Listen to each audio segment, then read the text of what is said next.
Good morning, Tammy Stewart here at Health for a Purpose. As I was putting on my makeup this morning, I thought of a question that people ask me very often. What kind of cosmetics do you use? Personal care products, household cleaning, how do you choose?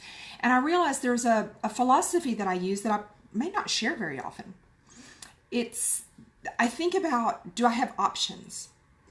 If I look at a product like mascara, and it has one or two ingredients that I can't pronounce or can't identify, then I can go to the Skin Deep database. So that's a great tool for you. Skin Deep database.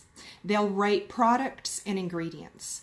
And so you might go there and see that a product may be rated very low in toxicity. However, my question to myself always is there something available that's better than that, that's more pure? I want as few toxins as possible in my body. I only have one body for the rest of my life, right? I need to be a good steward. I need to take care of it. And what does cosmetics have to do with thyroid and autoimmune? Those toxins fill up your bucket. Think of yourself as having a bucket when you, in fact, it started before you were conceived. And all of the toxic exposures, all of the stressors go in your bucket. When your bucket overflows, that's when you start to get symptoms.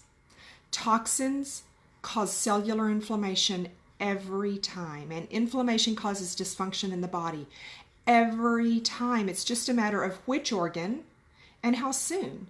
Are you going to get thyroid symptoms? Are you going to get gut symptoms? Are you going to get brain fog? All of those have to do with inflammation and toxicity. We would love to see you at our talk next week, and you can learn more.